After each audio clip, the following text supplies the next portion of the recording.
Hello, and nice meeting you all here as part of Security Day IL 2022. I will be showing you a cool presentation of my work and a great thing for general knowledge. My name is Alex Peleg. I'm the Chief Visionary Officer at Synergy. I'm also a hacker, and today we are going to speak about what happens when you put the single sign-on in the wrong hands. The agenda for today is to learn about single sign-on. We will try to understand why it's interesting for hackers. We'll discover possible hacks that can be done on single sign-on mechanisms. We will review some edge cases that I found not long ago. So what is a single sign-on? Single sign-on is a one login mechanism instead of multiple login mechanisms that can be used as part of an organization to log in to SaaS applications. Once you establish one login mechanism, you will be able to log in to multiple applications in different domains of the organization and in different paths that not always associated to the specific organization that you are coming from. Just a simple example, if you're trying to go to Facebook.com, once you authenticate with Facebook.com, you are able to authenticate to mobile Facebook.com and Facebook.com. This is very easy to implement, basically by creating a cookie. That the cookie will say that everyone that accesses from a top-level domain of Facebook.com can access the resources. But what happens when you are logged into Facebook.com, but you want to allow anyone from the domain messenger.com also to access? Instead of trying to establish additional login, this is why we have the single sign-on. So if we'll try to understand the process, so the first thing that happens is the user tries to access the application. There is a request that is sent to an identity provider, mostly in the cloud. The identity provider then identifies the user and creates a SAML response and send it back to the application.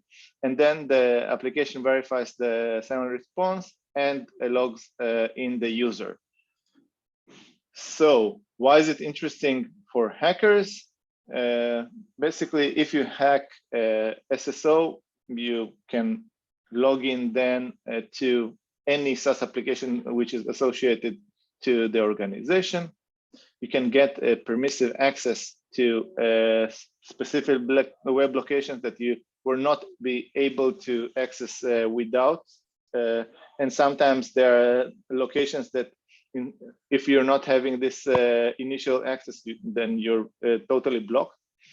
And most of the times, once you have hacked a single sign-on, you'll be ending up with an access to sensitive information or privileged information, PII, etc. There are many types of possible hacks against single sign-on. The most obvious hack is leak credentials reuse. If there are credential leaks due to a hack, due to a phishing attack, and there is no two-factor authentication configured, no multi-factor authentication, then these credentials can be used in order to hack multiple applications that are used inside the same organization.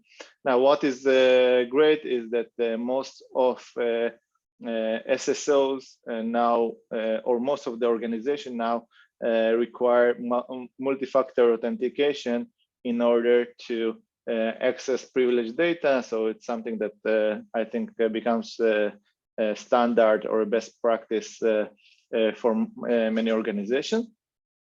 The second hack that is possible is a group of hacks, which is called the SAML XML injection, where there are two types of possible injections.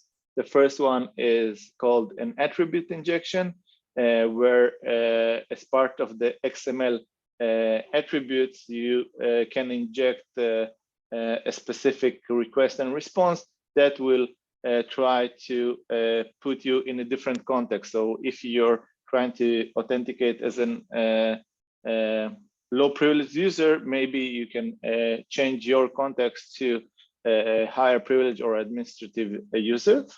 And the second injection, again, as part of these XML injections, which is a specific case of XXC, is the in response to. So in response to field as part of the XML, you may try to inject also your content. Whoever wants to read more about SAML XML injections can read it via a very nice use case that was identified by NCC. The third thing that you can do in order to hack SAML or SSO is SAML misconfigurations. In order to pass a specific SAML, there are verifications or there are signatures. So sometimes the signature does not exist or is not validated or not verified by the server side. Sometimes a signature is only verified when it exists, so you can just send a request without the signature. There sometimes are predictable signatures, and there are sometimes that the encryption that is used in order to generate the encryption is weak. But there are also several edge cases, and this is why I wanted to speak with you today. By the way, there are two recent CVEs of authentication bypass associated to SSO hacks. The one is the Microsoft authentication bypass, and the recent one is the Zoho Managed Engine authentication bypass that transformed to a remote code execution. So it's super interesting to understand how they were done. Today, I want to speak about the specific edge case that was identified by myself not long ago. And it all started when I was trying to understand the possible way to get into an organization. And the whole organization was very strictly protected by single sign-on. So every place where you wanted to try or get in to a specific web location as part of the organization, you needed to have some kind of authentication and authorization. One of the interfaces that the organization had exposed was create a new account interface, but this create new account was for external users. Okay, this is not something that they use for inside the organization. So I created the new user for this support field, changed the passwords, and followed the normal user creation process. Now, I told you that most of the modern organizations have something that is necessary in order to get the access to specific content, and this thing called the multi-factor authentication. So the next thing that I needed to do in order to access the organizational network is to create the multi-factor authentication. I have identified the mechanism that is used in order to generate the multi-factor authentication and followed the Microsoft multi-factor authentication registration form, and I created the authentication via the Microsoft authentication. Okay, so what did I end up with? I end up with access to a very non-privileged user as part of the organization. I'm an external user. I don't have any access. Yes, I can get to the Office 365 panel, but I don't have any applications associated with it. So I started thinking outside the box, and something that is common to Microsoft users is the ability that every Microsoft user has access to the Azure Portal. And it's by default, so everyone can try to log into Azure and create some play with some stuff inside Azure.